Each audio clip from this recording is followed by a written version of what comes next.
I figured Zane is my entire meal. Zane would totally say that with a straight face. Cruise and all. All right, that's fine. If we come up with more, or if you guys come up with more, we can always still discuss them as well. But let's just go ahead and grab one of them. Get it quiet a bit.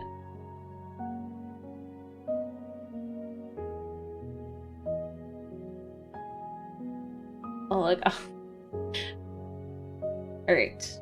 I don't know who sent this in, but we'll...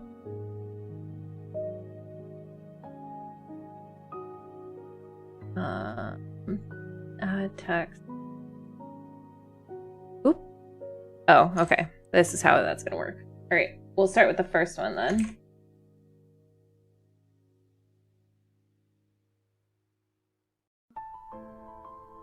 They want to drain Imperial missions for the 6 inches.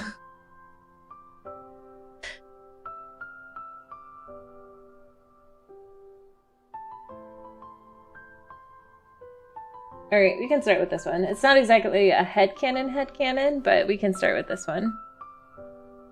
Zane is a 3-course meal. We'll come up with some. Oh, yeah. Allies could do some cameos in the cards. Eventually. This is a conspiracy theory. It is a conspiracy theory. That's why I decided that we were going to go with it anyways. Because why not, you know? It sounds interesting. Okay, so the conspiracy theory... I guess we don't need to... There we go. Okay, there we go. Trying to make it so I can see you guys also and read things. Let's do this. I want to hold my wishes. Everyone got their tinfoil hats on. Seriously, theories can be part of headcanons. Okay. Heart's Compass, or the Pulse Hunter banner, IMO. I think they want to drain people's Empyrean wishes right before the 6th love interest comes. This new main story may introduce him, though I still think he has to actually show up. That is quite the conspiracy theory. And not above what Infold would do. Putting in the tinfoil hat extra tight. Yeah, I can agree with this. I think that this could totally be possible. Now, I do believe they would have to start introducing the love interest like now, for sure. I still don't think they're going to introduce him right away. I think they would have to get through Caleb's first. But they do have to start introducing him like in this storyline in order for him to come out feasibly at a good time. So that's I agree with this statement. That's what I'm saying.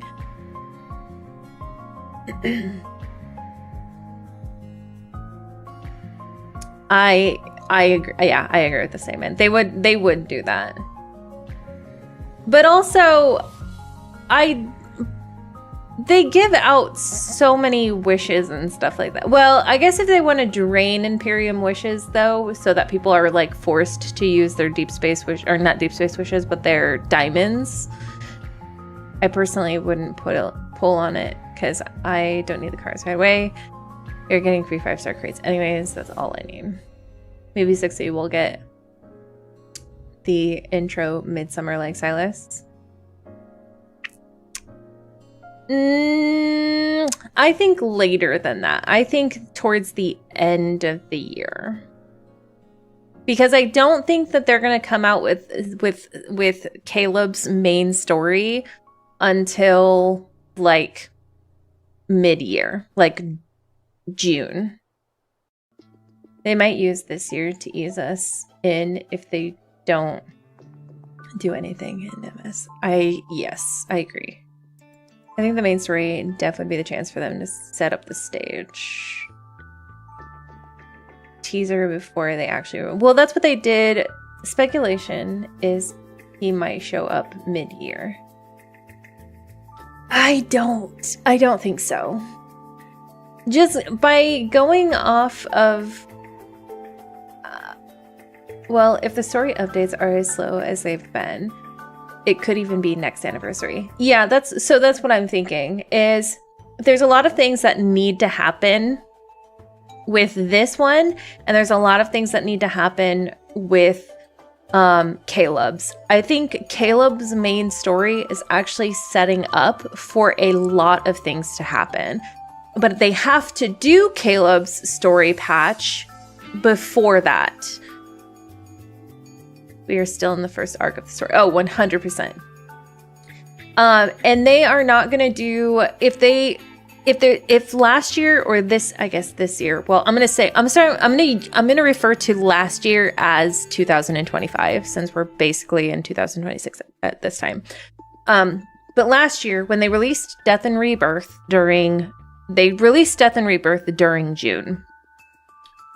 That, if this last year was any indication of how they're going to do main story, unless they suddenly decide to change it, I think that they're not going to do main story until June or July. Why can't it be Grayson as Eli? I mean, honestly, I want Jeremiah to be a love interest. I really wouldn't mind if they pulled it off put it off a long room. The love interest or the story? I think for story, 7 months is pushing it. I can do 6 months, but realistically, I think 4 months is a pretty good timeline for them to hold off on story.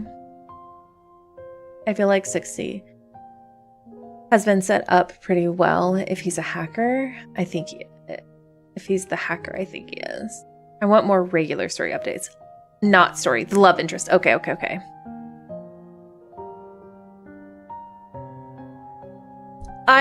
They won't put it off much longer for the 6th love interest because they made that mistake. I think it's with MLQC. They introduced Shaw way too late and people didn't end up liking him. So I don't think that they are going to... They're not going to wait too long to put the 6th love interest out. That's just my personal opinion. I just don't think they're going to benefit from it. The way the live stream was glitching, I hope it's 60 small hit. Yeah, it's so hard. The glitch in the live stream was kind of weird. I'm not gonna deny that. It definitely was weird. I want more regular story updates also. I do agree with that. I prefer more story updates. You see, being a June baby will be a nice surprise for lads every year. Yes. I thought the same thing. Like the put signs. I read the signs when they were popping up. I made sure to read them because I wanted to see if there was any hints in them. In full, it's still diabolical because you don't know when you're supposed to pay attention. It's true. I like when they do that though. That's like one of my favorite things about them though. Yes, people here are even expecting him now, even if not all want him. Yeah. Caleb is a June Gemini. 60 will be a July baby. I have a feeling that the new love interest will be a winter. He'll be like in December or something. December or January. I didn't get the glitch on my end. It happened in between what was it? In between moving from this cloud place to Lincoln. It was very brief. Let me just say, Grayson comes up a lot in terms of interaction with MC.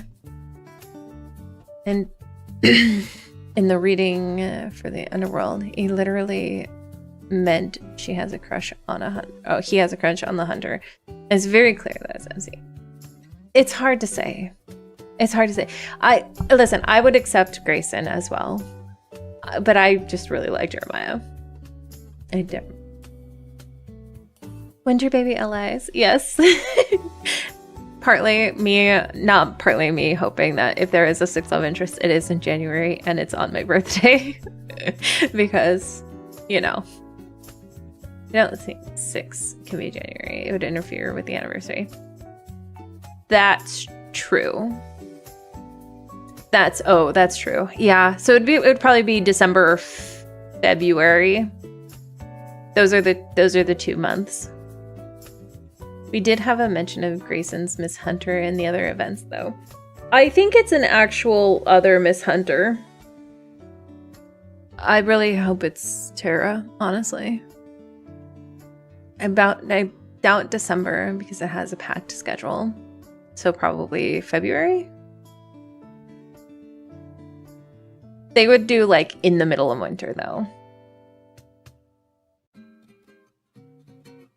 How many of these did you get? I got quite a few. We can move on to the next one. Anyway, we can agree that this is a possibility. All right.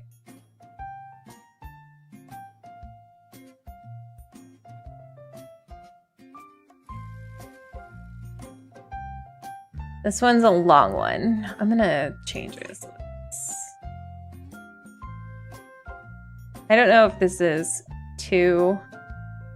I think this is 2 separate ones.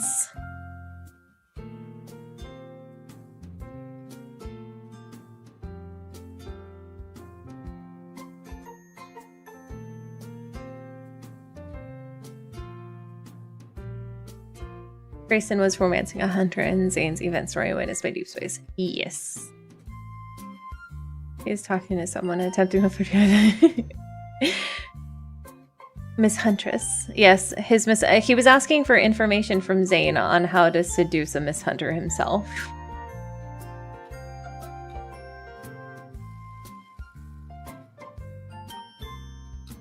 Here, we can see if I can help.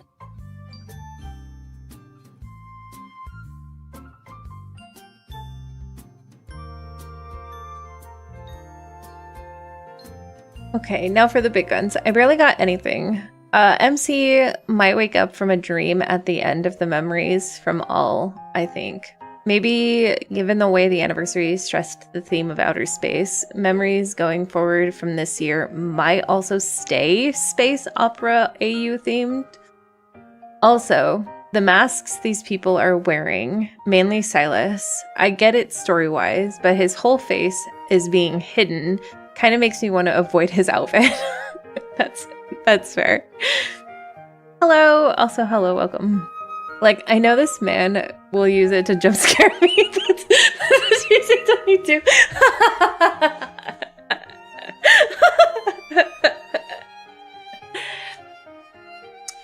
I think if they stayed in the space theme through the entire year, I wouldn't be upset about it, honestly.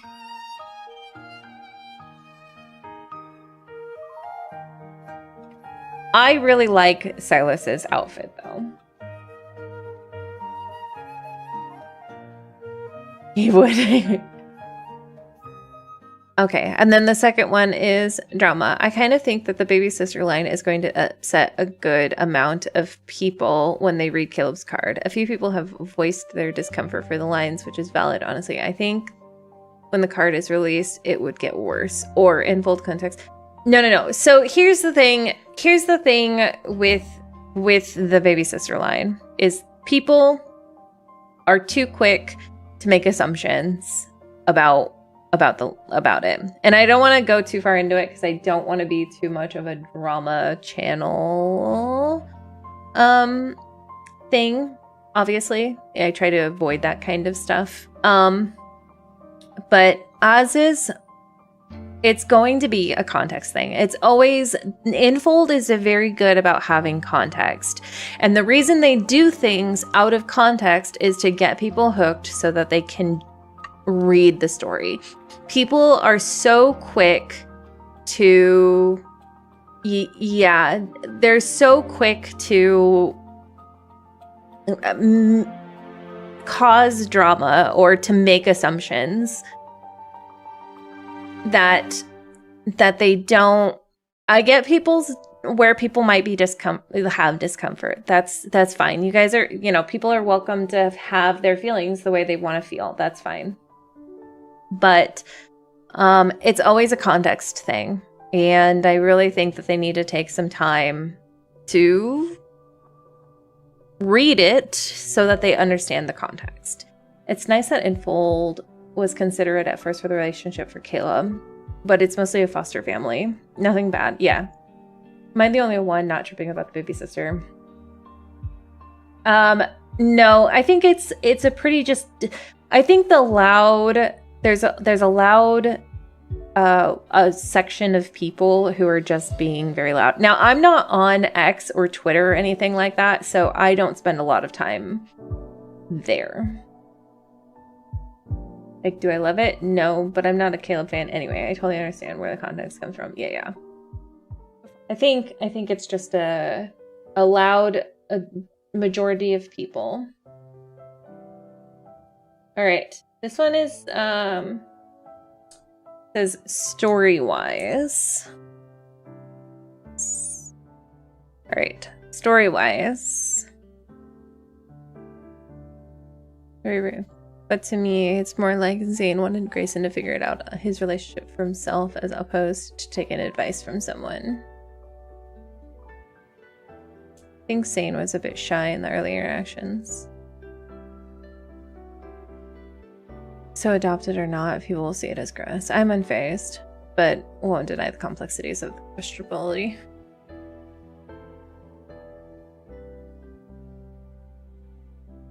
Yeah.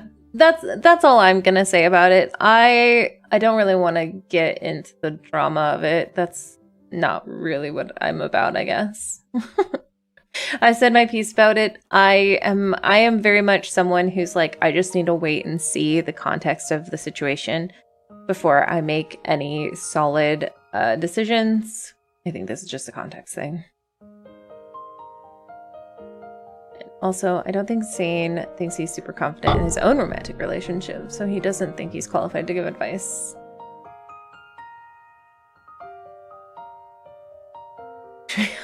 Okay. All right, moving on. Story-wise, I think since the looks from this banner is similar to the myth, I think the stories will be parallel to it, heavily referenced in an indirect way. Like, they may not acknowledge it as their own past, but have their own similar situations mimicking it. With Granny. Seriously. I've been thinking about this because there are very heavy similarities to the standard myths and the regular myths. And I think that this banner, yeah, future myths, or I was also thinking this might be a way to make, because I've been thinking about this and I don't know how to word it, so you guys can suss out what I'm trying to say. But like making AU's canon because of the deep space tunnel. I think it's very purposeful. I think it's very purposeful too. But I think it's because they are doing like this. It could be a sci-fi retelling, but the deep space tunnel is there. That's the part that I'm getting so hung up on. I've been getting hung up on the stupid deep space tunnel the whole time. Let's mention this. And so I just think that, like, what if... Anyway, okay. But I'm thinking that it's just like they're AUs, but they're like, well, I think the AU thing as an alternate reality makes a lot of sense. I kind of thought that for TC22, Like, it's just another version of MC and the Allies. Right. It's just like a very dramatic otherwise. But I'm wondering if they're like confirming it in this banner. It could be the universes that run parallel and they just reference each other. Yeah, so they're not ones that actually intersect. They're ones that just run alongside. I don't understand the tunnel a lot, but I know it's a convenient plot device to introduce. Listen, I love the Deep Space Tunnel. I think it's a great plot device. Living out the same story again and again. Yeah. But I do think it is directly related to the main storyline, personally. Oh, no. I don't think it's related to the main the main storyline. But I think it's more like a way to make AUs. I don't know how else to say it. Like they exist in the universe. I don't know if that makes sense. AUs is different types from the myths. I think AUs give some flexibility for the storytelling to avoid mix-up with the myths. Yeah. I think running a parallel that don't intersect is the best way to put it. Because we know where the boys' origins lie in the current timelines. It's just different versions of those. Yeah. I think I'm just too hung up on the Deep Space Tunnel. I get so hung up on the Deep Space Tunnel.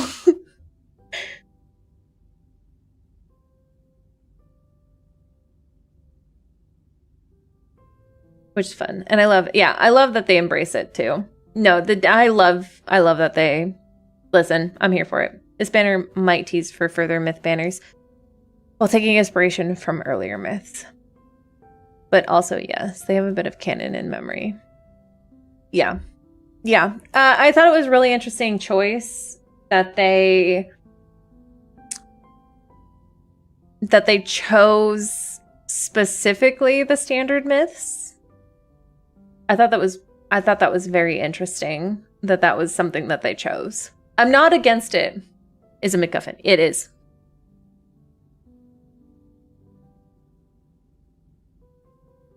All right. We have a long one. This one's from Lady. And she says this one's kind of angsty. About him. So the preface is kind of angsty. Silas headcanon about him making stuff. I'm excited to see where this storyline takes us to.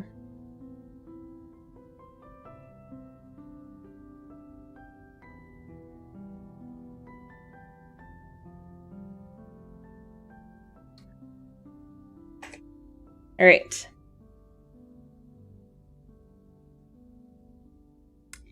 Oh yeah, my long one. Listen, we're here for it.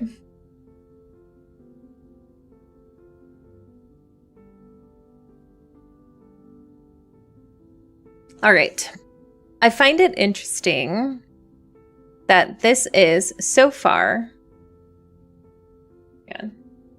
Gotta make sure I can see what you guys say. I find it interesting that this is so far a hobby that we've only seen in the current timeline. We know now why he made Mephisto, but it didn't stop there. He loves modifying weapons, cars, bikes. He taught himself forging and jewelry cutting and so many other things too. I think he started because he had nothing better to do. I think he made Mephisto while he was hiding in the anomalous church safe house. There were probably multiple versions of Mephisto attempts that didn't work. I think we talked about this one. I can picture him creating weapons and other gadgets there as well. He had no one else at the time. He was all alone, working his way up in the hierarchy of the N109 zone before he became the official leader. Any free time he had would be working on his inventions and modifications, getting better and hoping that someday he could use those skills to make gifts for MC. All the things he promised her. I think Silas would also be really attracted to hobbies that involve working on something slowly with potential setbacks. That makes it the ultimate final result, that much more satisfying. It's very reminiscent of his relationship with MC. He's definitely a project car guy. He is, yes. All right, what do we think? We did talk about this one. Okay, I kind of brought this one up too. Listen. First off, Mephisto probably died in between MC dying and Silas re-meeting up with her, which means he had to deal with the original Mephisto dying on his own. That's my headcanon. He's into Legos, yes. But also, I definitely buy him a Lego set. Is Mephi a robot crow raven or a cyborg? I actually don't know. Is he has a whole Star Wars collection. I think Mephi is just a robot. I think, yeah. They don't ever really specifically say what Mephisto is, whether he's a cyborg or like an actual robot. But I think they really kind of push that he's an actual, like he's just a really well-built robot. Like Silas just did a really good job. The original Mephi was white. Silas and Caleb bond building mechs together. Oh no, that would be hilarious. Silas does fix him on multiple occasions. Oh yeah, he does. You're right. Yeah. Which is also very cute, honestly. I would see Silas loving building Gundams. He would. He'd be a Gunpla man. Totally into Gunpla. I think he's a familiar that didn't fully manifest until Silas built him a body. I say this because he dissolves into mist. That's actually a good, I could see that. Maybe, going off of what Nori said, maybe Mephisto's body died, but his soul didn't. Oh, I think I just hit something real deep there, guys, for a second. Like the original Mephi, and that's why Mephisto recognizes MC. Because he doesn't have to input anything about it. The original Mephisto, it's just the original Mephisto. He just, his body just died, and Silas had to transport him into something else. Silas found and has a lot of Ever's past papers and data, so I think he'd read through Opinion and then remade his body. Okay, but ouch. And also, I love that thought. Oh no. Chaos. Yeah, the continuousness transfer. Yeah, I agree. Yeah. I like this headcanon. This is probably one of my favorite headcanons. Mephi is Frankenstein. Yeah, this is probably this is also one of the ones where I said that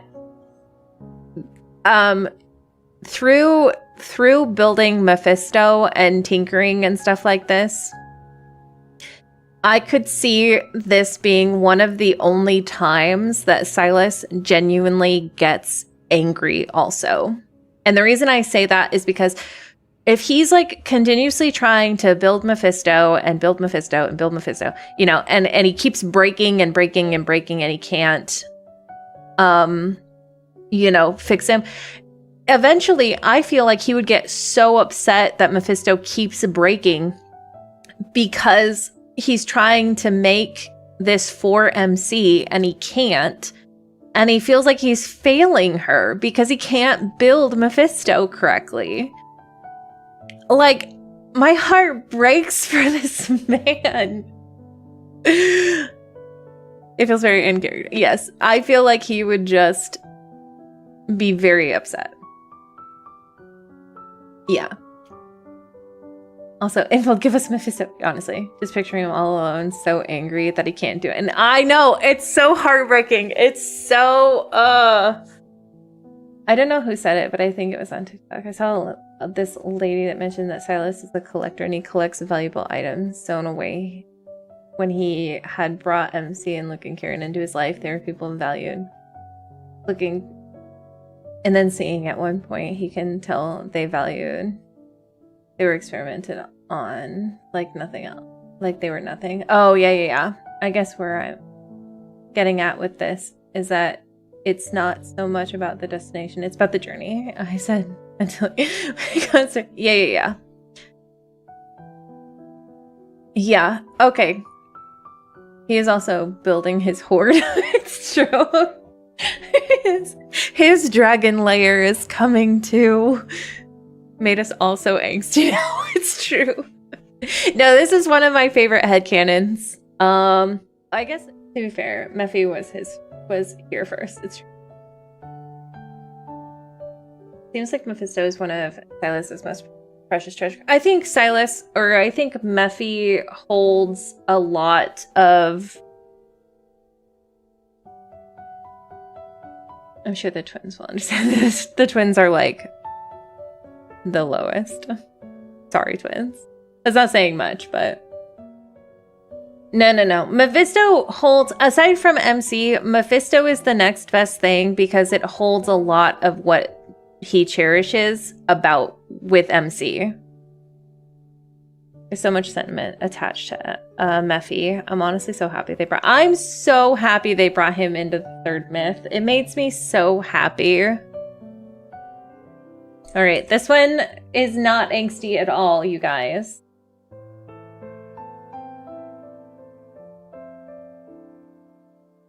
This one is sweet. Sweet as it can get. Most trusted sons. It's true. You're ready to MC more and help answer questions. Yeah. I love MC.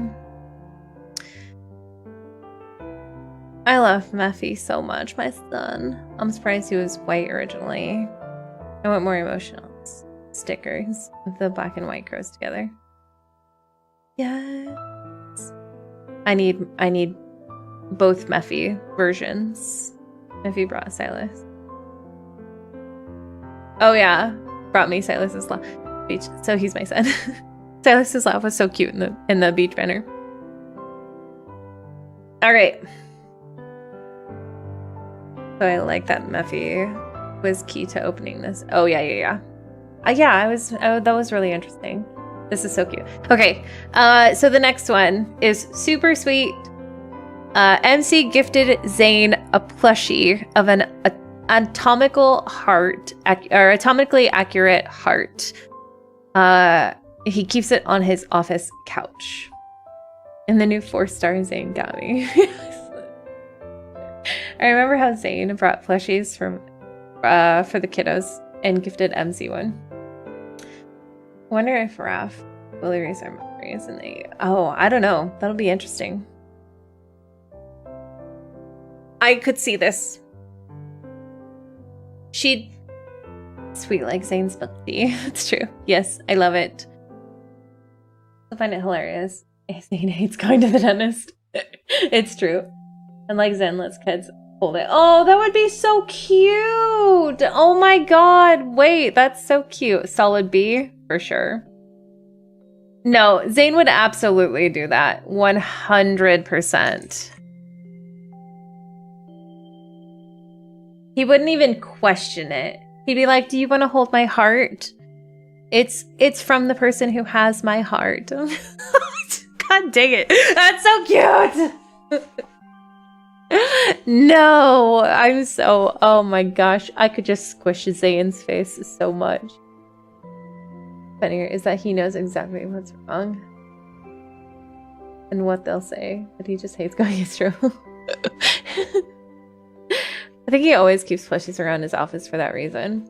It's true. That's true. Zane is so good with kids. Zane is so dad-coded, honestly. He's so just... I don't know, I'm sorry. It's just so cute. I'm not sorry, though. Zane is so dad-coded. Oh, here's anti-sympathizers. This man is so cute.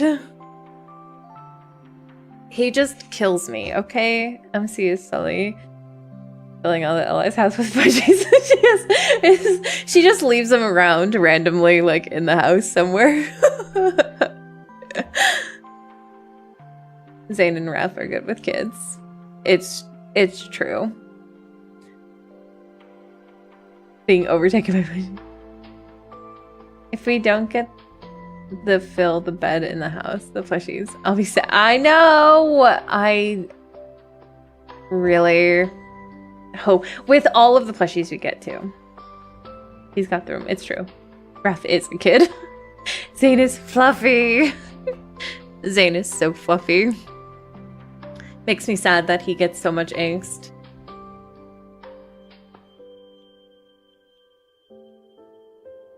Storage house of plushies ain't gonna kill nobody. It's true.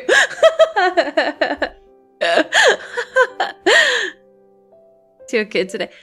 Oh my god, the thing from Silas today was so funny. It was so cute. I think it also because Zane has trauma training, which helps. Oh yeah, he does.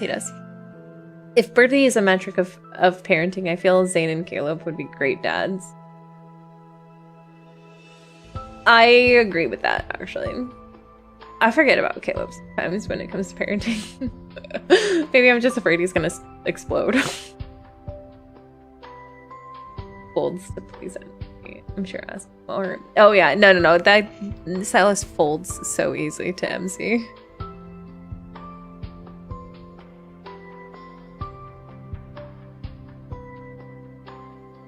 No. We definitely, if they don't give us plushies in the house, I'm gonna be real sad.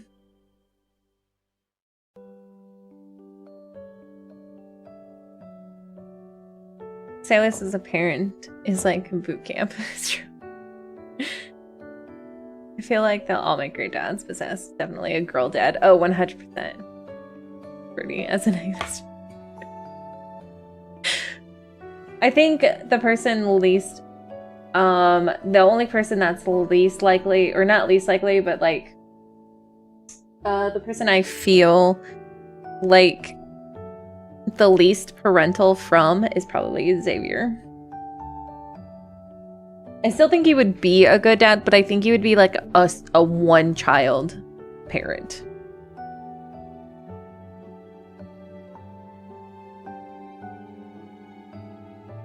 Okay, this one's a long one also.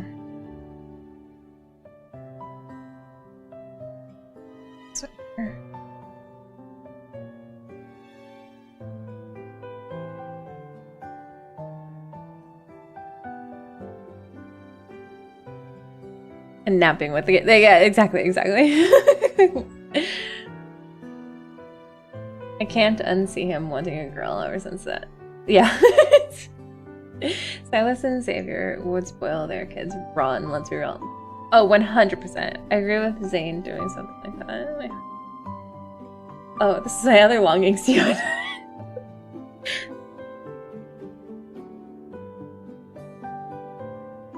Did you scream at the kid? He asked if that's how you see me. It broke me a little. No, I chose the one where I asked if he was okay.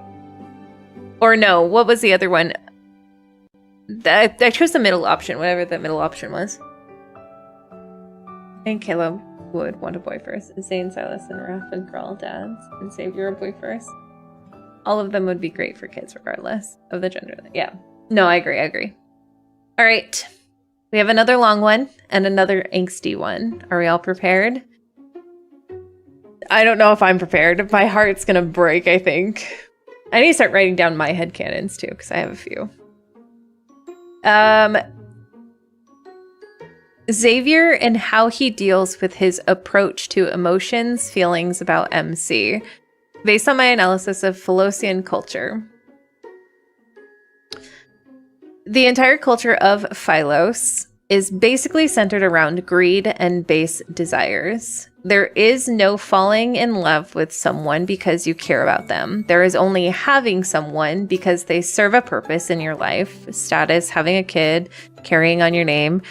And while Xavier is definitely an outlier, he still struggles with his upbringing and literal centuries of suppressing who he really was in order to survive in that kind of society. The way I see it, this is really telling in why Xavier's first quickfire response is so often jealousy. It's the base reaction of, this is mine and you can't have it. And it leads him to stake his claim the only way he knows how. Words of genuine emotion are very hard for Xavier. You can see this in the way he says things in a roundabout manner. You're the only one I like, or I want to stay by your side forever. And to be fair, I find this highly romantic. But I do think it's interesting to look at given the context. Xavier cannot simply say, I love you, because he's just not programmed like that. And to him, I don't think it has a ton of meaning. This is why he's more often drawn to showing his love physically. He's also always touching MC and keeping her close to him. And of course, as we all know, go-tos for apology and jealousy. I theorize that he learned genuine love and emotions from his mother. We only get to see her in a flashback from the King of Dark Knight myth.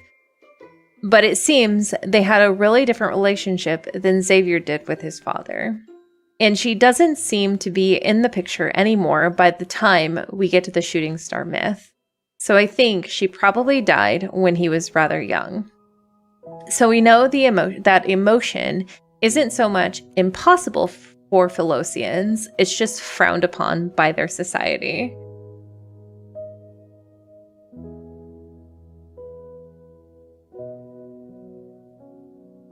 Xavier would be a great dad. I'd love to make them stay.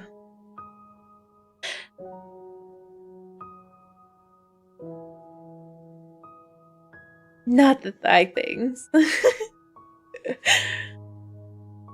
All right.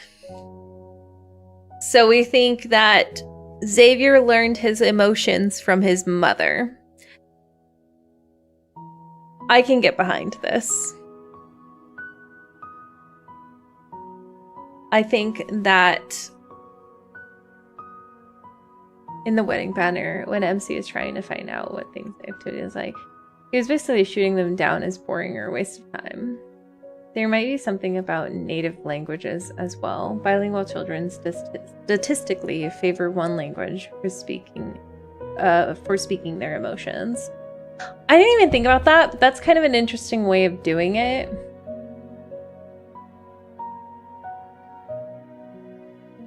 That was a lot. It's actually from a longer post. That's okay.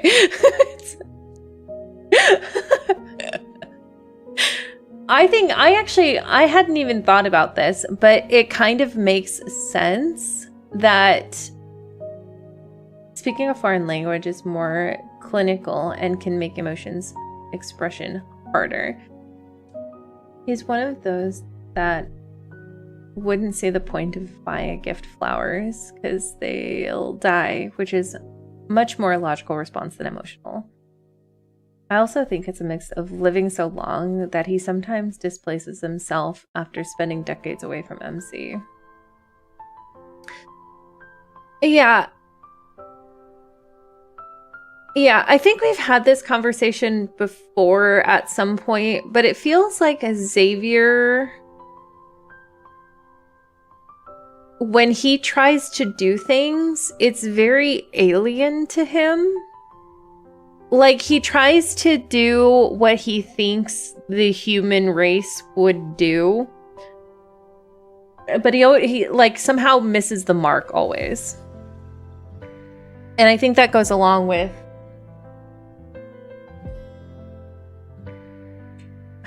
Sorry. The cat is doing something weird. What are you doing? Sir.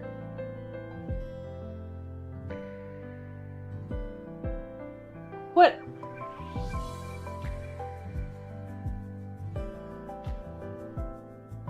His mother taught him emotions for sure. Yeah, it would be so going back to his mom, because I had a thought process for a second.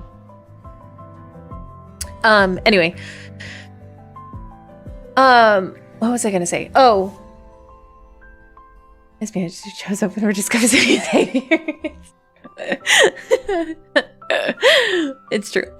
It feels like Xavier learned from Jeremiah that other Philosians about the relationship. Jeremiah, I can agree with that, Nori, because Jeremiah definitely does not have the same emotional stuntness that Xavier does.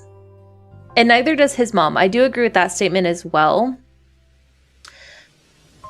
We are looking at headcanons that my community has sent in. And this was one that was sent in about Xavier not being able to express his emotions correctly. Jeremiah is also an outlier. I kind of wonder if he had rare loving parents. He could have, but Xavier, let's see, what am I trying to go with Jeremiah? Jeremiah wasn't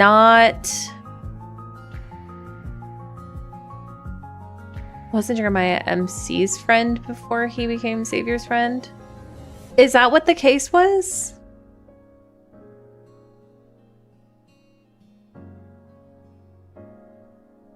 We also have to take into account that he was raised to be king and his father was kind of a tool. That's true. That's true.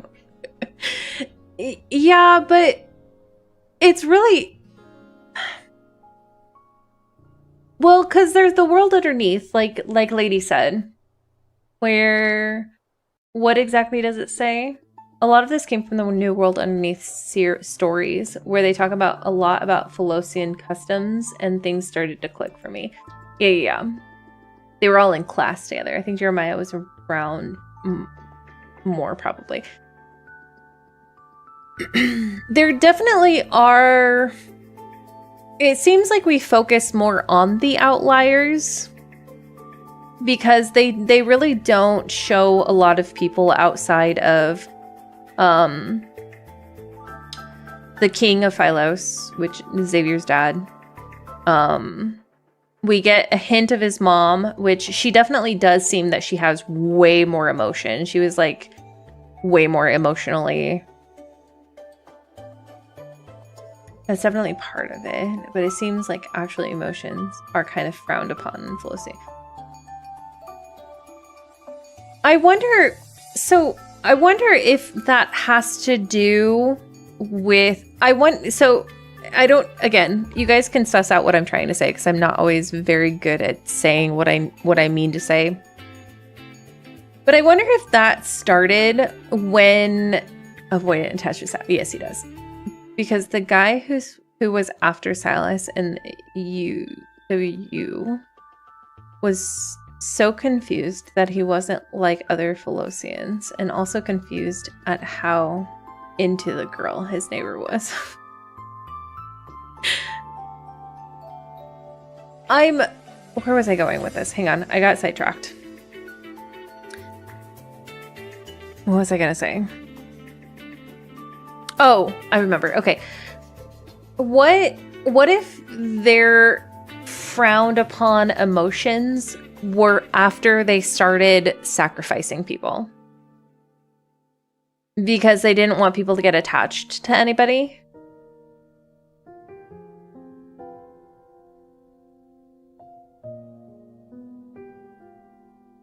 And so they stopped giving them emotions. Or they basically made it so that you couldn't have emotions. I can agree with this. I can too, yeah.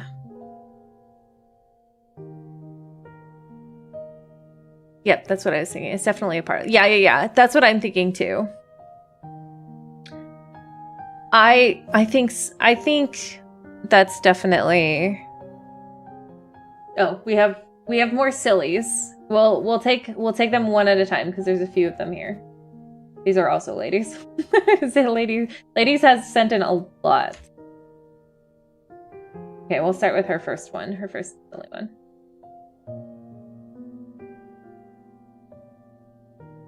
The lines. Let me get my glasses.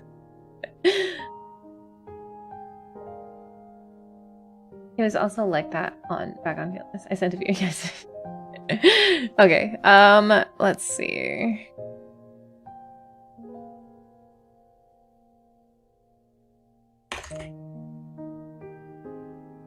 All right. This is I already like this one. I haven't read it, but I like where this one is going. All right. Zayn canonically listens to metal and heavier music, but when I picture him listening to stuff like Slipknot or Linkin Park, I think Xavier listens to death metal, and he's like one of those people who's just straight-faced, listening to it on the headphones. So I can see. Okay. I'll not strain my eyes today. That's fair. It's kind of, this was the best way that we could come up with doing this.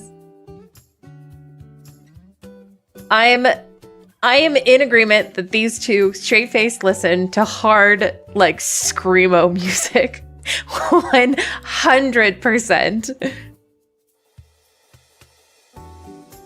True. It's canon. I mean, I know that the metal music for Zayn is the canon, is definitely canon. But the fact that they listen straight-faced, like, you can't even, like, you would think they were listening to, like, I don't know, classical music or something. But it's just, it's brain-rattling, like, screamo music.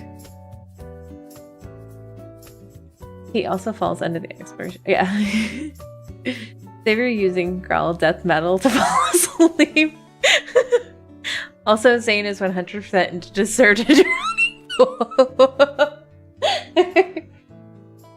100%. Zayn does like Tool. Yes. Yes, I agree with that. I could see Xavier and Caleb listening to Chase Atlantic. I feel like Xavier listens to industrial because he loves the hard sounds, because being in. Oh yeah, no, that's a good one. Yeah. Wait, Zayn listens. Yeah, it's canonical that Zayn listens to music, that listens to hard metal. Yeah.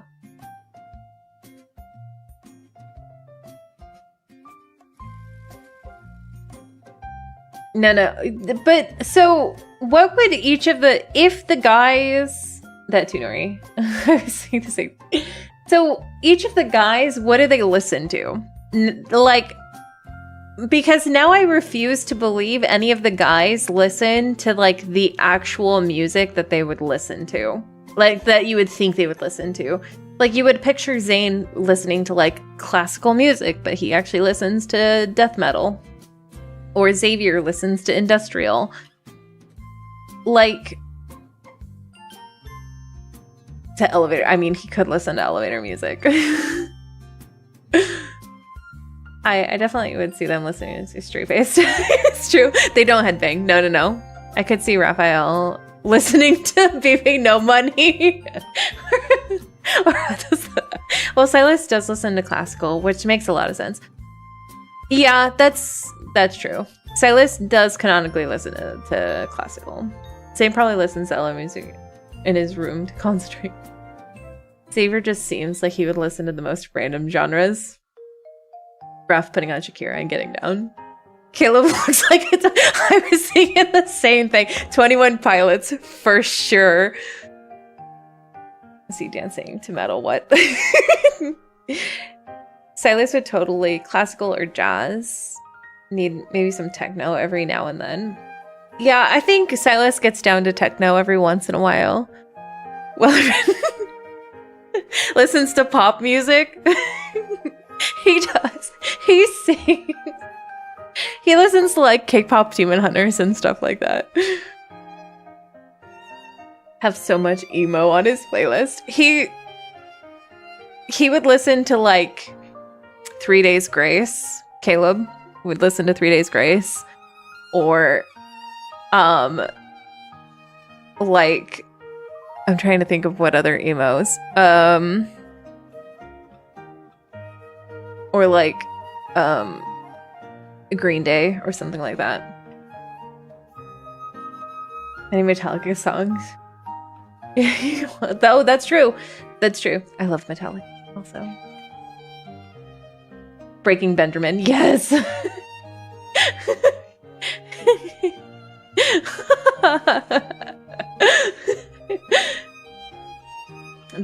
He listens to all the trash emo I did as a teenager. 30 Seconds to Mars, Breaking Bad. Yes!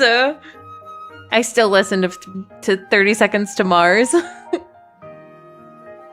Love it more they had done. Yes. Caleb would listen to Evanescence and Lakota Coil. Hey, I still listen to Evanescence. He'd listen to Evanescence and Lacuna Coil because he think it would impress MC that he's listening to female vocals.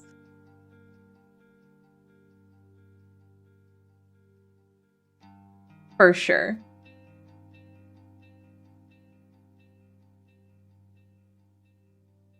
Linkin Park. Linkin, definitely Linkin. Okay, I just imagined it. Let's listen to K-pop for the first time and they look like sketchy. No. Rafi would listen to I Love Evanescence. You better not. No. I went and saw them when I was graduating from high school. I went and saw Evanescence. I love Evanescence. I have all of her stuff. Amy Lee's awesome. Chris Grayle is true. Silas too. Evanescence is still very good. I recently was listening to her. He was a yearning man. Gotta get to that out somehow. Probably why he sings it. Raph is an opera singer, so I see him listening to a lot of instrumental. I mean, he could, but also I would see Raphael listening to like K-pop or pop music. He unironically listened to old like Backstreet Boys and Linkin Park or NSYNC stuff. I feel like Zayn would like alternative. Oh yeah, he would. He listened to MCR on the regular. Yes. Epidemic pop. Caleb would vibe too. I think Xavier would find Weird Al. He would. Oh my god. Xavier would like Weird Al. Oh yeah, and Caleb does like 5 minutes. Zane has spoken about listening to classic pop as well in his heart notes. That's true.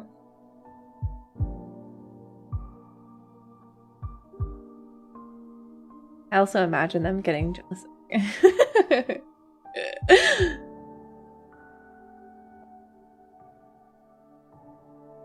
The guys are so funny. They're so... They make me laugh. I'm so... just... Okay, let's go ahead. Okay, we got another one. I think Silas actively tries to jog MC's memories. Xavier doesn't. I remember Silas using music to jog her memories. Or no, it was it was both Raphael and Silas, I think. Raph would love K-pop. He would. So like to them classical pop.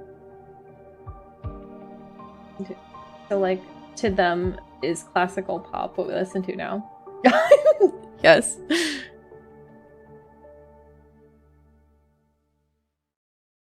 Music. I love Lad's music.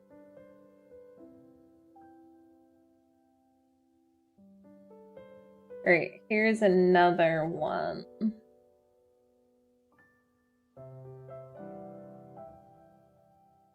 Really to the yeah.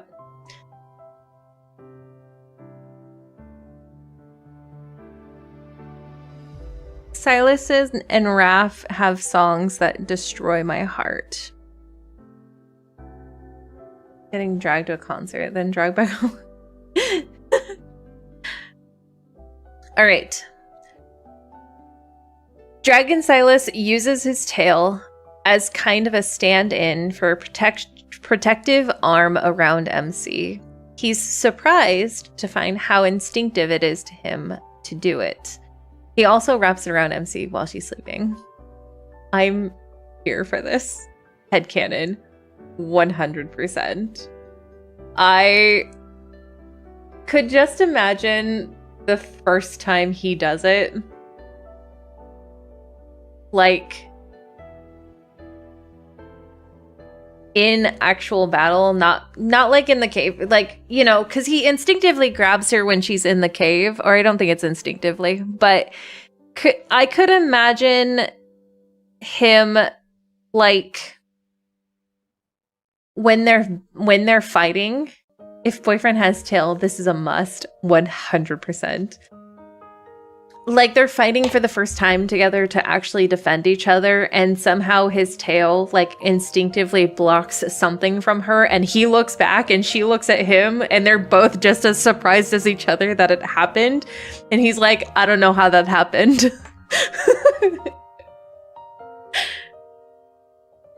Rafi would do something like that. Yeah, like a protective movement. Yeah. But he's like, the first time it happens, he's like, what? They both like are both just as surprised as the other. I do like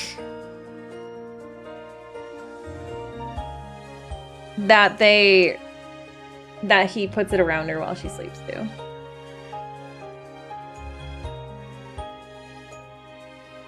Awesome. Best cuddle session ever. Listen, we have to sleep with our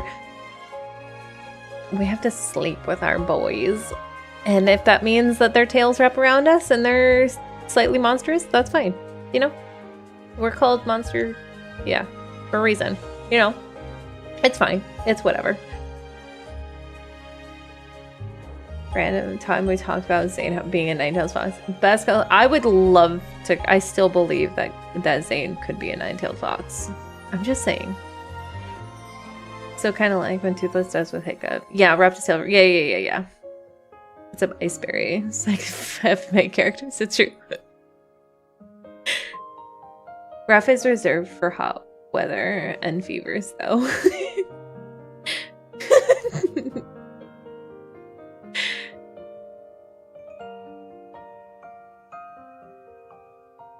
If his aether core is anything like his tail. Boy.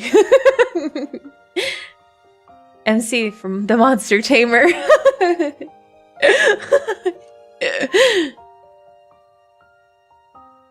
As a fox self, I will combust. Hi. Did you come to say hi? Come here. Where are you going? Okay. Bye then, I guess. Silas. It's true. Both of them do. I agree happily.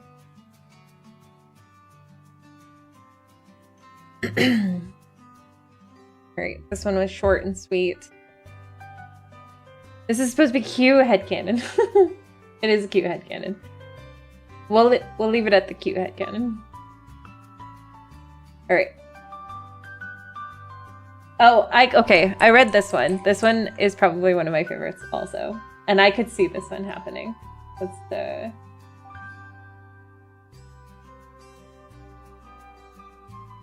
Alright.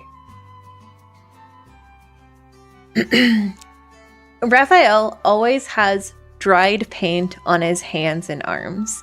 We know he's a bit on the messy side. He is a creative after all.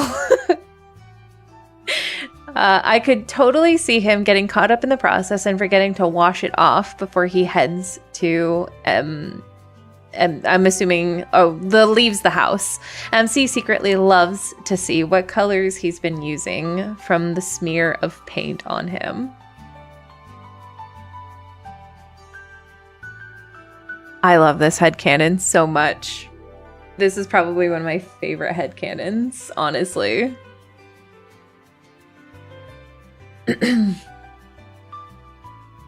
Raphael is so messy. That's okay. I'm sussing it out. It's fine. I got it. According to the Twitter artists, yes. It's from the long post. That's okay. No, I love the idea of Raphael being so messy that he forgets to clean up. I just think he would be so cute. He's got it like on his face. He's got like a small smear on it on his face. Raph wonders why she gives him she's like, you're so cute. She doesn't ever tell him either. She just lets him have it on him because she thinks it's so adorable. Like Raph would use finger paints and end up my hands. Work-related stuff or dates? Probably not. No. This is just 100% just one of Raphael's cars. He has paint on his face. He does. And I agree that Raphael just being a messy creator, as someone who also paints, and any of my painters in my chat, you get it everywhere. And then you find it later and you're like, how long has that been there? When did that come from?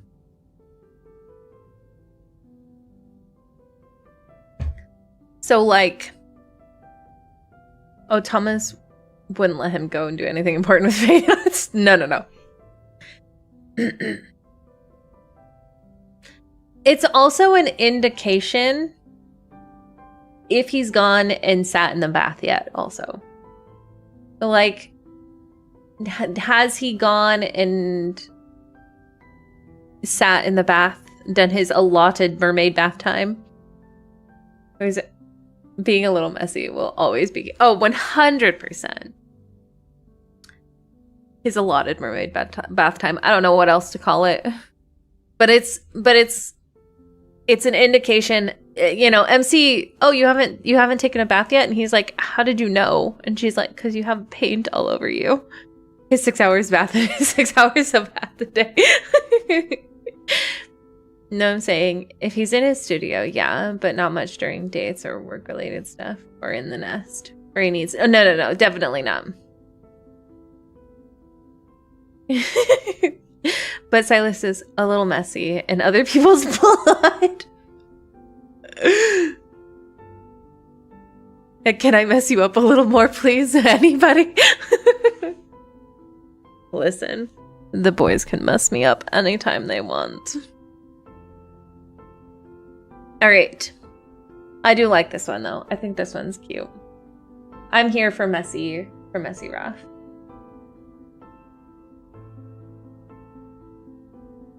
All right. Here's another one.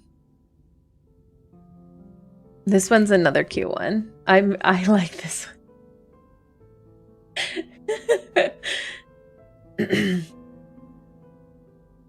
It's not. It's a Caleb line. He would try to clean himself, but yeah, he would still have paint. Yeah, no, he'd find it somewhere.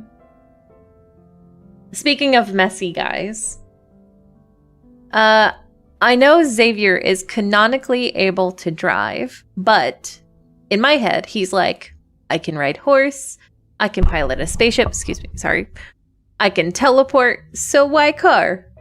And then promptly falls asleep in the passenger seat. I know, but if the show meets, it's true.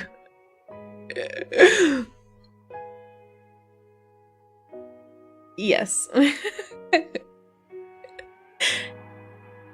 Rip MC. His maid must be saying, honestly. I kind of agree with this one. Not a boat, though. No, not a boat. I kind of agree with this one, though. Xavier just, although, likes to be fast. Otherwise, he's bored and sleepy. And honestly, he's a frightening driver, so... He is. He goes too fast. He's used to spaceship warp speed. So it's no surprise that he drives so fast. So I think Xavier would not be good, doesn't he? I would probably, that's, yeah, so I was gonna say, so MC probably, like, Xavier's probably like, I'll drive, and MC's like, no, I think I'll drive. But he can teleport MC in that case, that's true. And none of the Pelosmans can legally drive. No, they cannot legally drive. That's why Alpha says Zane's masterpieces. No. So canonically, the only reason why Xavier doesn't want to drive a car, or most of the time doesn't drive a car, is because MC insists that she drives because he drives too fast. How to clean up and organize without prompting.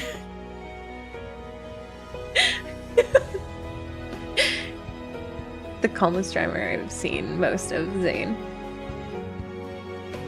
The Raphael headcanon about him having paint on his hands. I endorse this message. I'm completely on board with it. No, that's fair. See, asked Silas our license. I was like, I was nuts. I was safe for not knowing that. No, Silas does not have a license. I don't know what she expected. She shouldn't ask questions she doesn't want the answers to. Refine my road trip can. Oh no! Mama.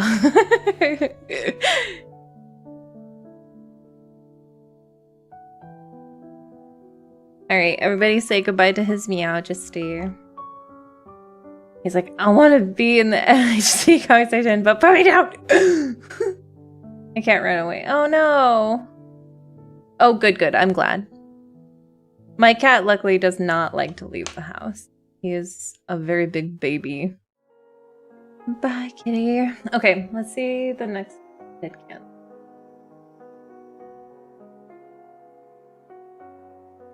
Ooh, this one's a good one. Hi, Your Majesty. Yeah, Your Majesty.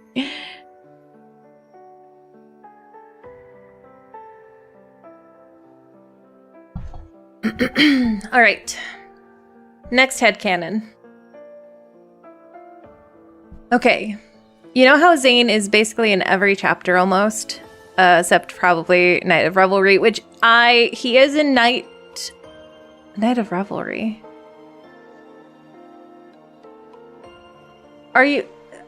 Are we thinking of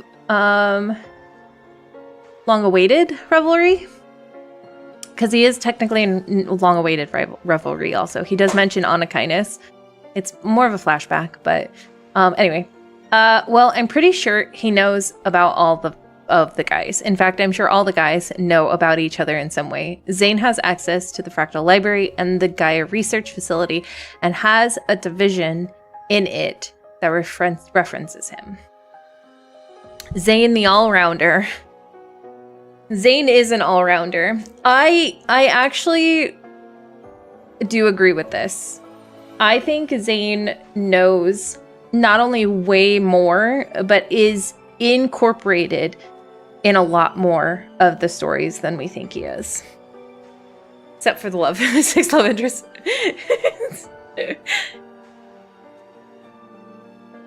This doesn't help Zane, he's stalking case.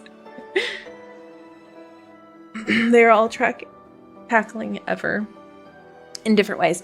Yeah. But I think this is more referencing the fact that Zane... I think this just goes along with what I have said about Zane, which he seems to be a point in time, which, a continuum. But I think he is, like, at the epicenter of a lot of things. I would agree with that. And MC basically would have had to tell him about Silas anyway when she explains what happens in the N109 zone in DNR. Zane seems to always be in the know. Yeah. Jazz should be in the library. I love Jazz. So sneaky. We can barely find him in the story. And he obviously knows Xavier because MC and he show up at the hospital for missions a lot. That's true. Yeah, they all know more than they tell MC. I know of each one. Yeah. I don't think he's as much of an all-rounder as Silas or Xavier, because Silas has a lot of Ever's actual documents and knows Ever's beginnings with MC, and Xavier knows Ever's beginnings and is very much wanted. I don't think he knows as... I think what it comes down to is I think they do all know each other, but Zane is like, feels like he's sort of, I don't know if jack of all trades is the correct one. Ultimate knowers, but the others are close behind. Yeah. But Zane is definitely in there.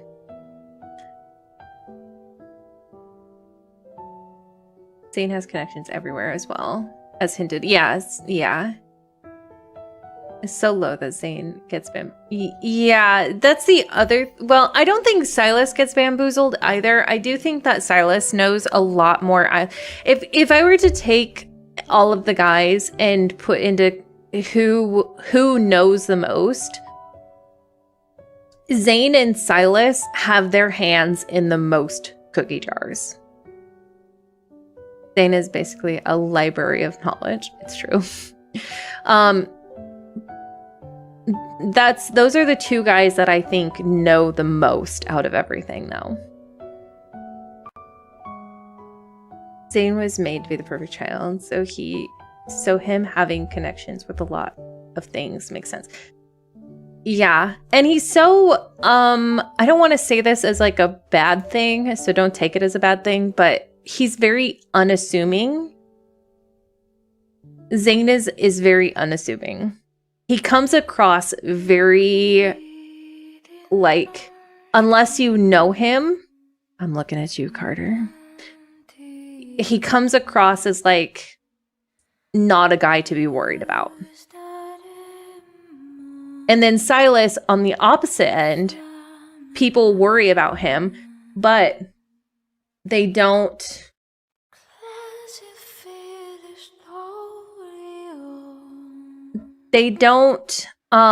but Silas doesn't show his face. Zane is low-key, yeah, and Silas doesn't show his face. He sends people to do his work for him.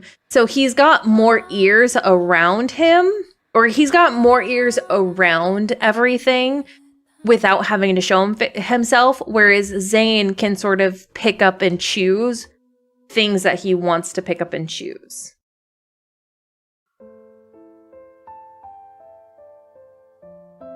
That's the strength of us INTJs. Yeah. We sit there in the background collecting blackmail on everyone. It's true.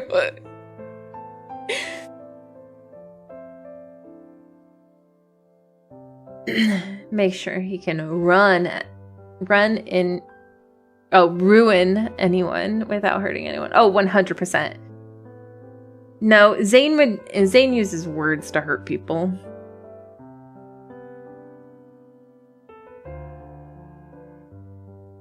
Oh, there's more. Hang on. There's more. I didn't grab all of it.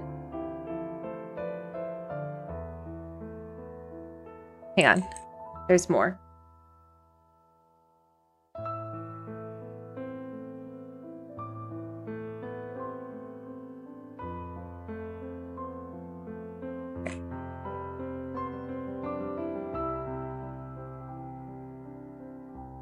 Let's see where I can break up. Right here.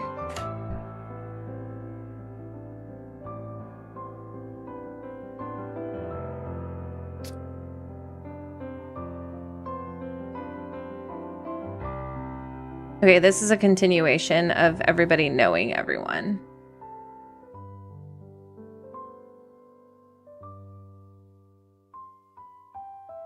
What?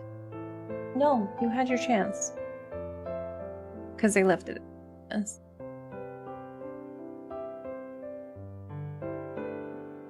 As a doctor, it is my business.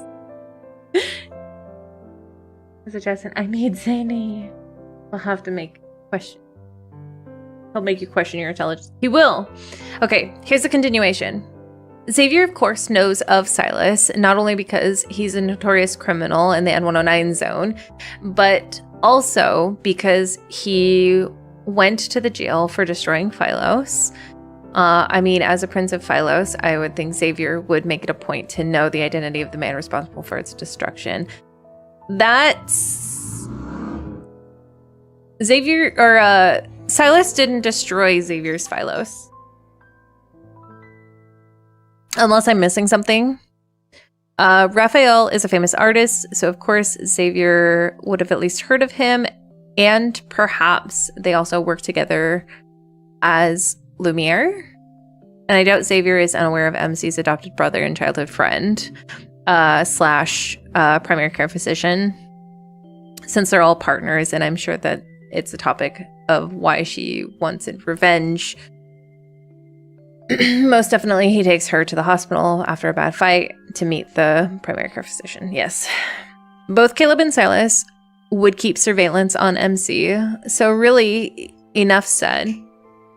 Though in true headcanon fashion, I've always said it was Silas that put the bounty on Raphael's head, because the artist would paint Silas a picture of MC. I do like that one.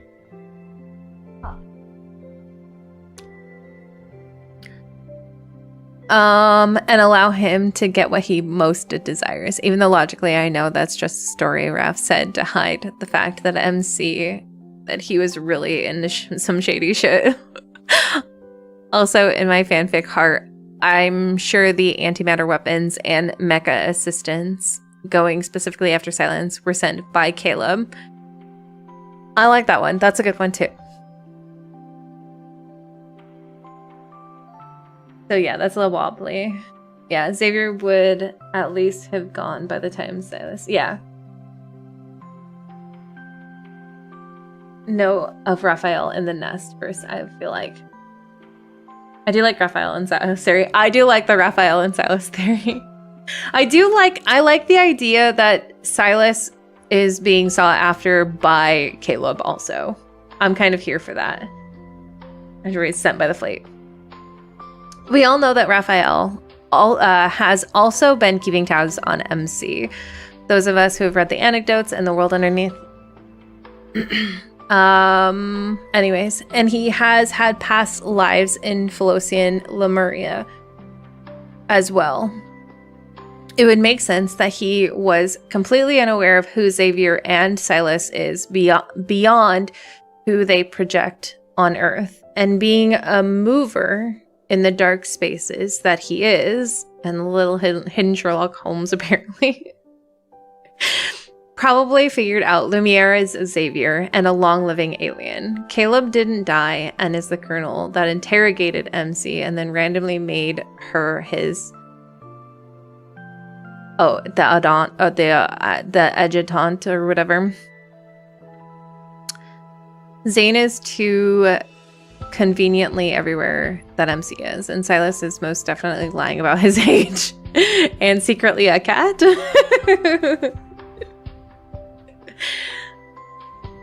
Raphael would complain to Silas about this. I bet Raphael somehow insulted Silas. No way the rage baiter got rage baited that hard.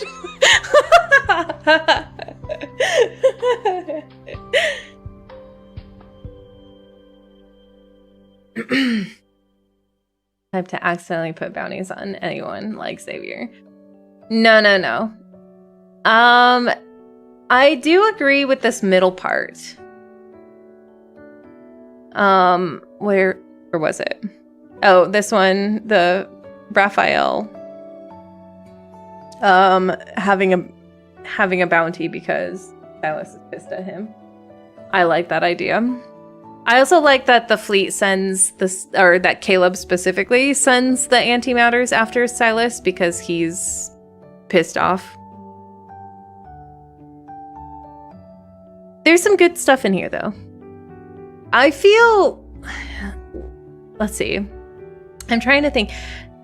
Zane just knows everybody. Zane has his hands in the cookie jar. I think Silas also knows everything. He has his hands in the cookie jar. I think Raphael is aware of Xavier, but only knows of tell of Silas. I don't think Raphael knows Zane though, at all. There's no connection there, so I don't know how they would know each other. Caleb definitely knows Zane.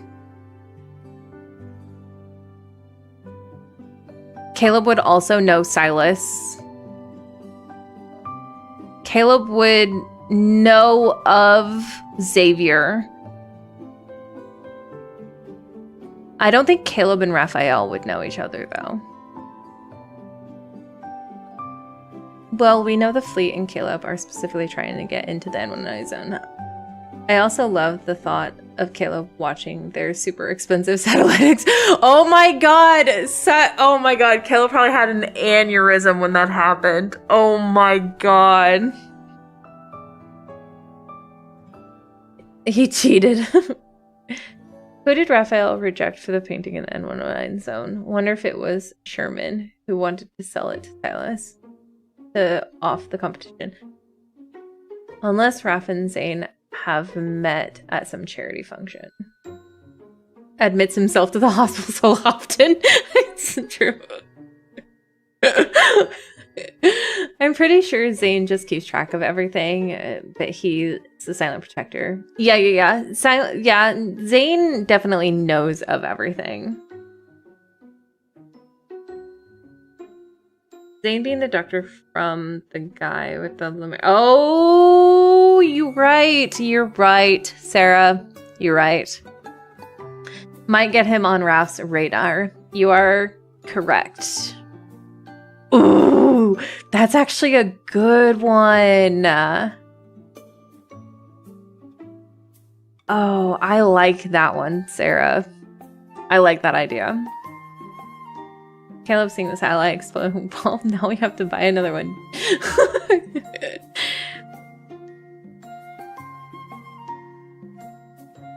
Yeah, I'm here for that headcanon, specifically. Xavier knows Silas. Xavier would know of Zane, and I think Xavier would know of Caleb only because I wonder if Xavier would know of Caleb being the colonel of the fleet, but wouldn't know the connection between him and MC. And Zane probably does know about the Lemurian cells. Oh, I didn't even think about that. He probably knows about them because of the heart thing that him and Carter were doing. I didn't even think about that. I do think the nurse talked to Zane about Raphael's injuries. But I wonder if that info can be spread as... Well, I don't know. We don't know if Zane knows about the Lemurians specifically. Yeah.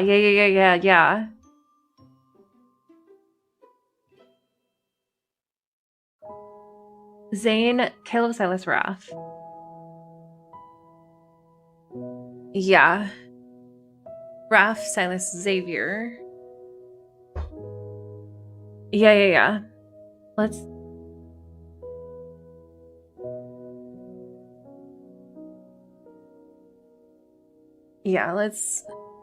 Let's do this really fast.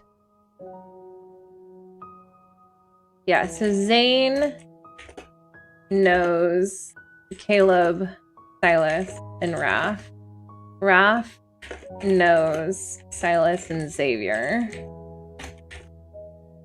Silas knows Caleb, Zane, Raph, and Xavier.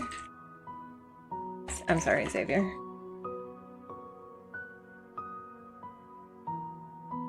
Xavier knows Caleb, not associated with MC. Silas Zane. He would know Zane by association. But I don't think he would know Raphael. Oh no, he would know Raphael because of the... Caleb knows Zane, Silas, Xavier, but not Raph.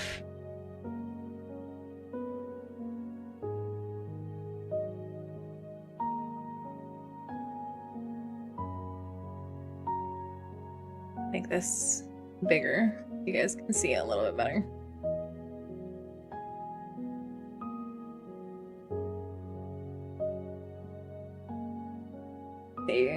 I imagine Zane has to know Xavier too through MC's partner. Oh yeah, you're right. Xavier.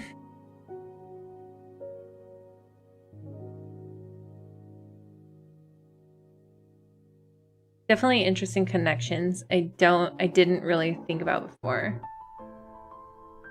I just wonder if Raph keeps tabs on Lemuria research. Probably. This game, man, I swear the hints. I know. I imagine Zane knows Xavier. I'm sure of. If Zane was in Xander Science, who would know about Lemurian cells? Yeah, so Silas knows everyone. He has to know Raph because Raph hangs out. Did I say Caleb's? Yeah, okay. Caleb might know Raphael and Xavier because he keeps tabs on MC. And he knows her partner Hunter and Raph because of his connection to Ever. I think Raph is much more sneaky than that. I don't think he knows Raphael. I do think that Zane knows Xavier. Yeah. Caleb would probably feel like Raph is not a threat. He's a mistake. His mistake, yeah. Canon-wise, he never mentions either of them, so it might be a slight headcanon base. Yeah. If Caleb keeps tabs on MC's movements, then he would see her hanging out with Raphael from time to time, I would think. Yeah, see, the only questionable one is Caleb knowing Raphael.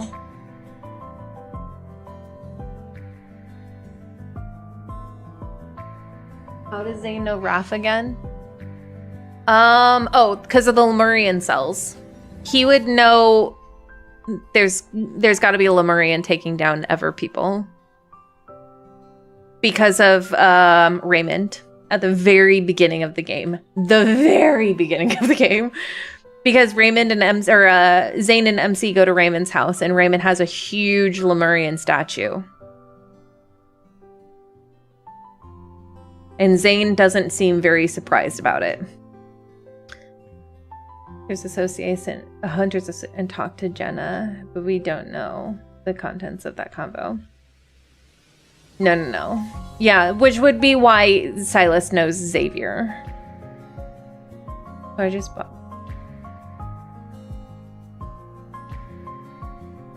It's not done updating.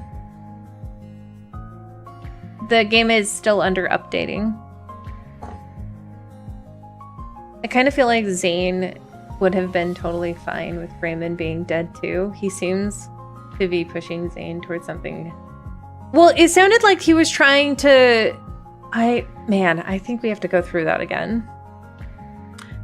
He does seem to be pushing... Doesn't he start pushing Xavier to... Or not Xavier, but Zane to join Xander again?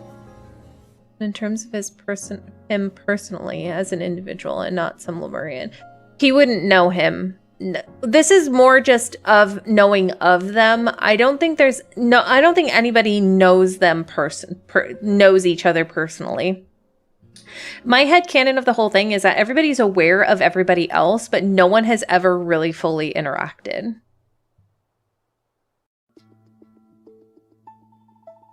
You should question the voice is true. Imagine Caleb knows Raph if he refers to him as brother. Zane just wait for the inevitable, but also I have a feeling Zane does have some. Oh, 100%. I think, yeah. And then Carter came to try and do the same thing. Yeah. But does Xander exist anymore? Because isn't Carter part of Ever now, technically? I can't remember. Did something happen to Xander Science? They all may not know each other, but they would know each other. Know of each other. That's how I see it. Yeah, that's how I see it too. Zane or Raymond was trying to headhunt Zane. Yeah. Going to be a while into the game. Can log back in. I think Xander was co-opted into Ever after Raymond's death. Was Raymond the head of Xander? No, Raphael's name specifically, because it was very secretive. Oh, yeah. No, he doesn't. I don't think he knows that Raphael's the one that killed that Raphael's the one that killed Raymond. I think he's aware of the Lemurian assassin that's going around, though. Ever purchased Xander. Okay. Xander was absorbed by Ever after Raymond kicked the bucket. Xavier also knows Silas. And Silas is... Yeah. He was in charge of... Okay. So excited. I can't believe it would be my second... Yes! Raymond was the president. Okay. Yeah, I think he's aware that something fishy happened with Raymond's death. That it wasn't just a... Oh no, he's old. It's like type of thing.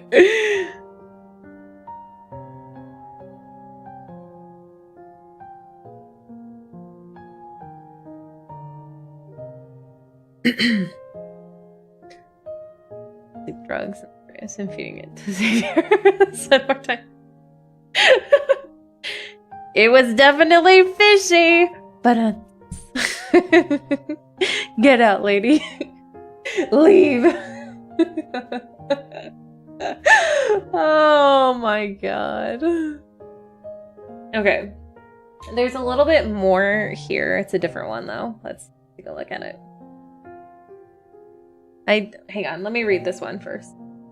I think this one is safe enough. I might need to censor some of it, but it's more like how I say things. Okay. See how much we get. All right.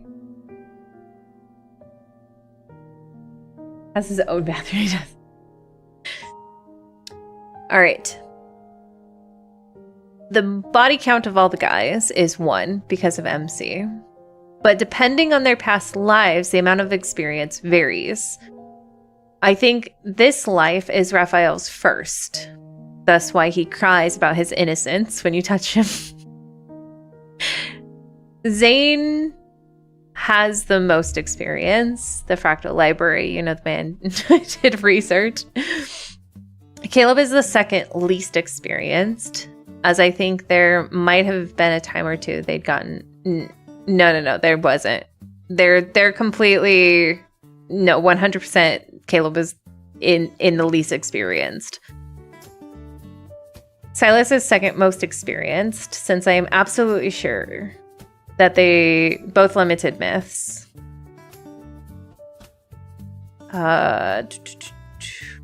The wording of some of the scenes are just too flowery for it to be blatantly said. He shows a bit of confidence and ease around MC that almost made me say that he has the most experience, but then there's Zane. I would say that Xavier isn't very experienced, but the way he teases MC and interacts in intimate scenes tells me he knows some just has just gone without for 200 years. I don't have any evidence on the other flower field scenes. They seem to be quite comfortable. I'll have to reread the myth. He's either the least experienced or just as experienced as Caleb. Or maybe they all have experience as each other, and Xavier just has a lot of time to think Poor Savior. Poor Raph. And by basement, I mean dungeon. I can imagine Raphael spending so much time in his bathroom. I'm not going to confirm or deny anything about Zane. Come on, Ada, we need your input. Need to work off that frustration. Yeah, no. Well, Silas has his eye, and we see what his eye has done in blissful... What is it? Shared bliss? That's what it is. And I did a good job.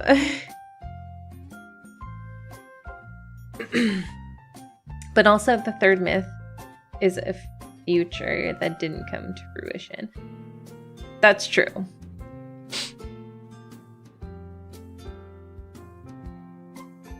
Well, we saw the third myth. We know what happens with the third myth. I agree with all of this, actually. I think everything... Oh, Shared Bliss was good. I loved Shared Bliss.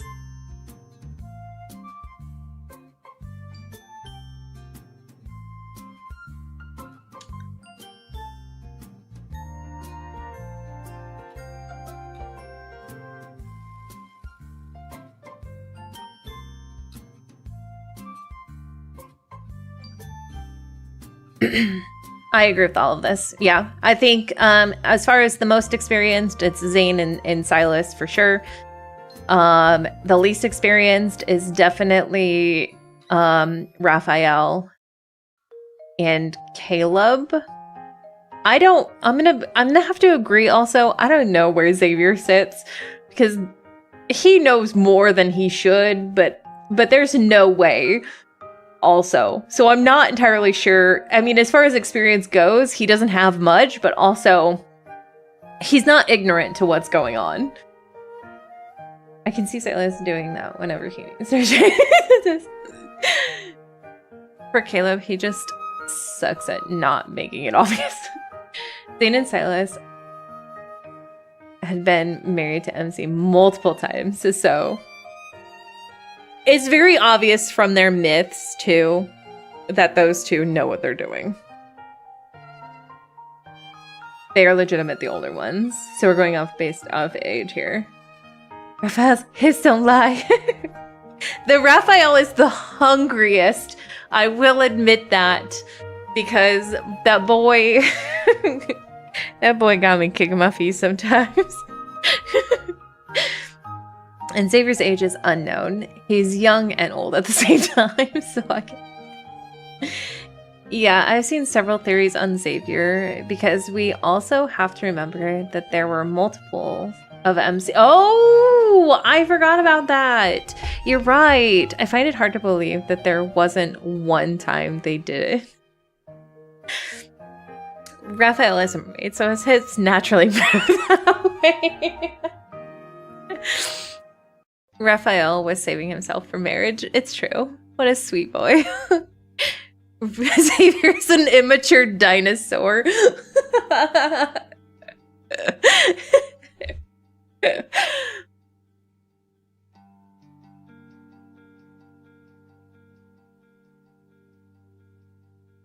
All right, that was a good one. I like that one. I can agree with all of this, all of these statements.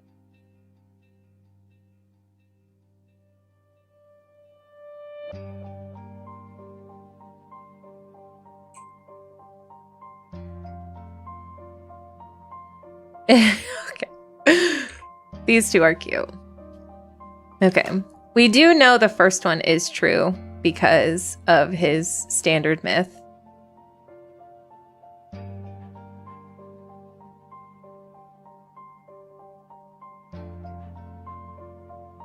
I'd like to think that there was something between Xavier and MC before he left in the show. Oh no, why would you say that, lady? Olivia, I waited too long, honestly. All right. I like these ones. Silas is good at cooking because he sometimes cooks with his chef who shows him some recipe. Oh, okay, that's not even what I was thinking about. You mean that Silas actually goes and like cooks with his cook sometimes. I love the thought of that, honestly.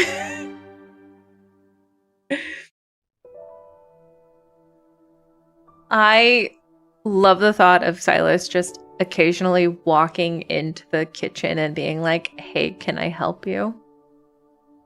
And him just cooking alongside with his chef. I think that's so sweet. It's so adorable. Oh my gosh. Raph and MC totally got to. Oh yeah, yeah. The most touch-starved fans. I can see that. Like, he wants to be taught cooking so he can make things. But yes! Because Silas is not ashamed to want to learn something. No, he's not. And I think that's so cute. Like, Caleb was yearning in the corner. Zane cooks with his parents. Yes. Like, maybe before they have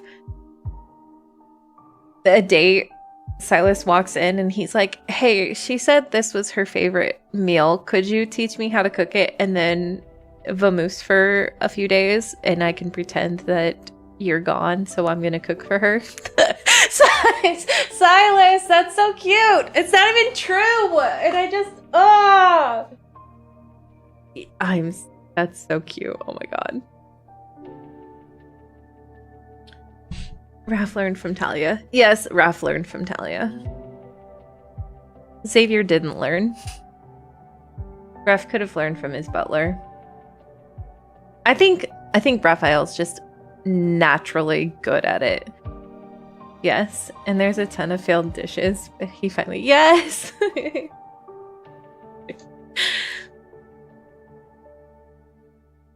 Peeking into the kitchen watching him, yes! The thought is so cute. Oh my god. Oh my god. And him and his chef are actually like best buddies. Like, his chef is not afraid of Silas at all. He thinks he's actually super adorable and endearing. From his butler. Well, oh yeah. His Amari and jeans, remember?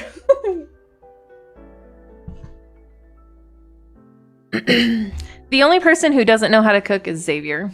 And I think he just didn't learn.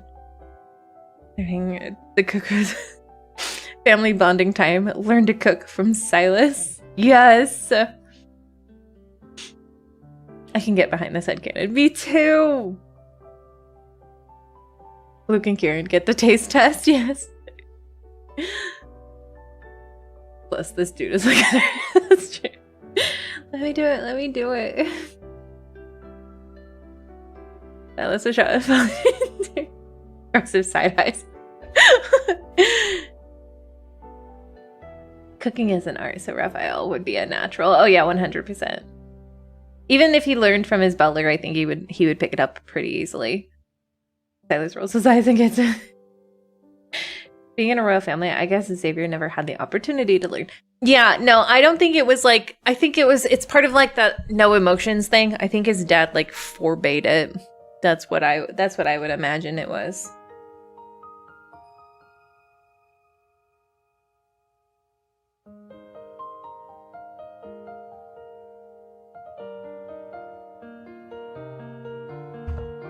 But yeah, he would definitely not need to cook.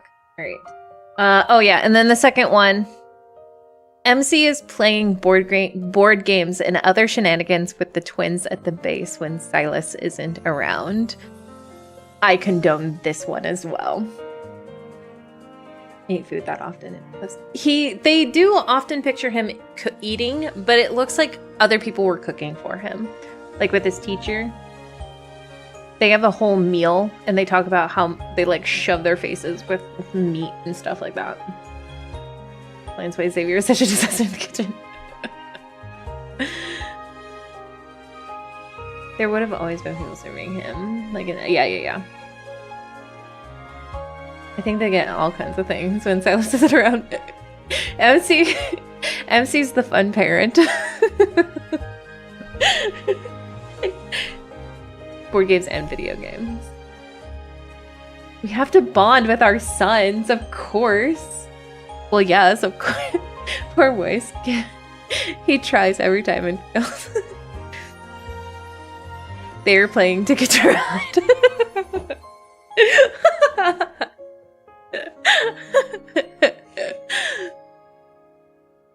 Nah, the MC lets the boys get into trouble. She fixes it, but she lets the boys get into trouble. I wonder if the twins would try to cheat like Raphael. Oh, that's a good question. Would the twins cheat at games? I feel like they wouldn't. But also I don't feel like it would be cheating. I feel like it would be like quick artist is what they do, which I guess is technically cheating. But they don't cheat in the traditional sense, is what I'm trying to say. Play tag with toy guns and Silas enters a room and accidentally they run around to honor kindness, just shooting Nerf guns at each other. I just imagine Mephi stealing the food from Tesco. Yes! I feel like they would just be more cutthroat, but MC always wins anyways. With MC, maybe Teaser. They would cheat at Monopoly. Listen, in order to win at Monopoly, you have to cheat at Monopoly. I hate Monopoly. I think it's a stupid game.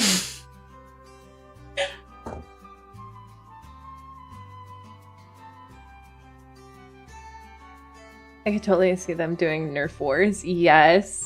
When Silas joins in and everyone runs away in terror because he got so into it. Yes. Silas actually has a modified Nerf gun that he brings out specifically for this that does like it shoots like darts, but they go so fast it actually hurts. And Essie's always confused because she's like, it's rubber and like soft material. I don't understand how it's leaving welts.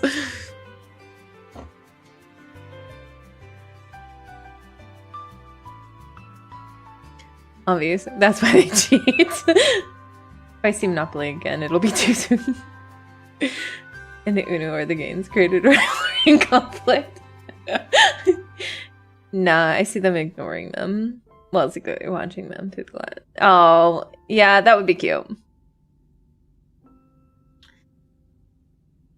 He would have modified it.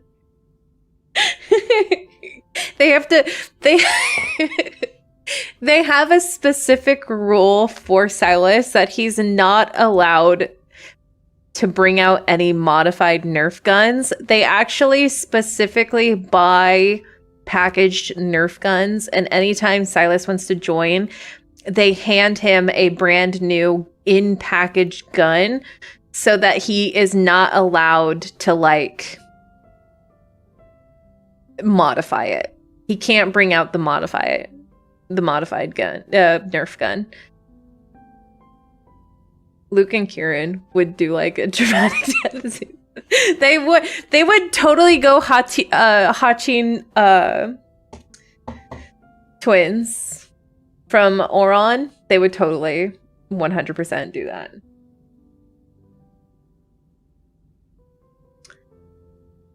Five-star Silas making us a meal. Yes, I want a cooking banner. Destiny, yes. Be running around crazy and he's just sitting on his couch.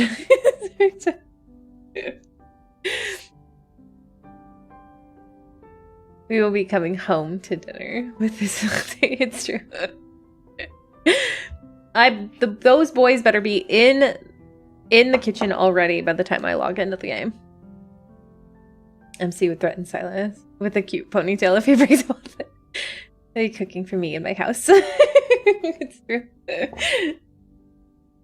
All right, we have one more.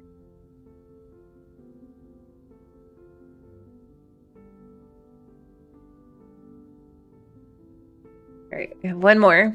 This is our last one.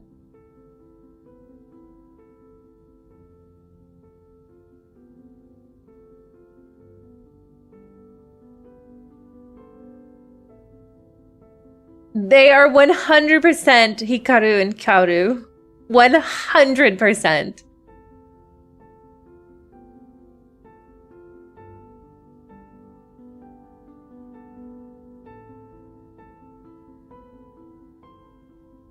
Great. All right. Our last one.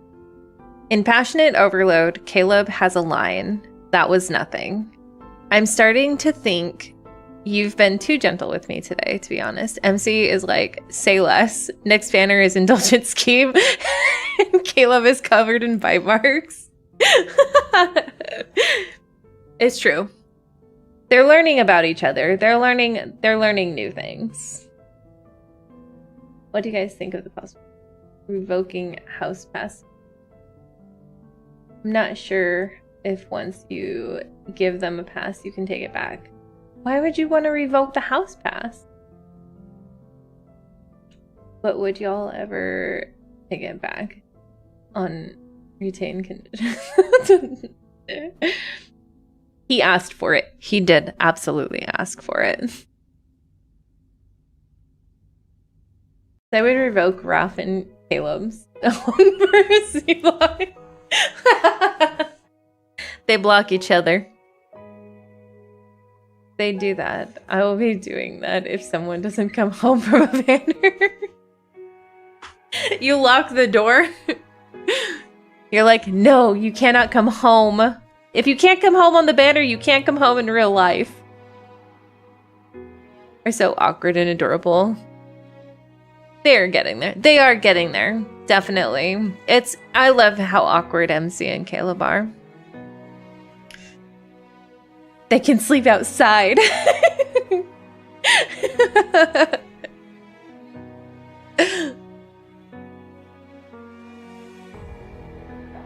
We had some good headcanons. You guys did some good headcanons. I'm hoping we'll have more next time. I have to start writing down my headcanons too, because I had quite a bit that I don't remember off the top of my head. Like one of them is one of my headcanons that I've talked about before is that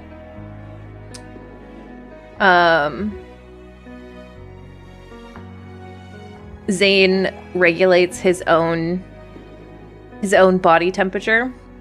He just takes away the cold or puts more cold in depending on the temperature. And he just regulates his temperature according to what MC's needs are.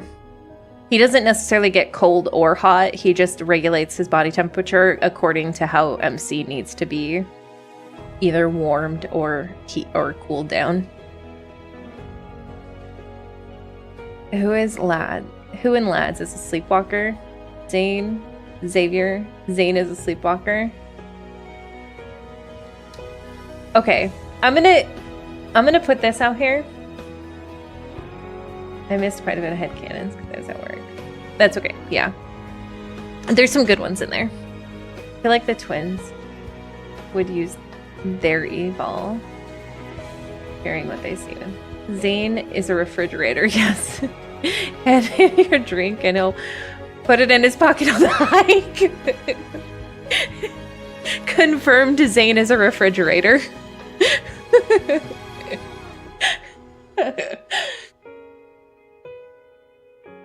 I had wanted to add, what is Silas things with launching us into the ether these days? He threw us into space. Zane is burning core temperature, so he just cools and leaves it be. It's true. His new go-to move. Yeah, he just throws MC everywhere. That's how it is.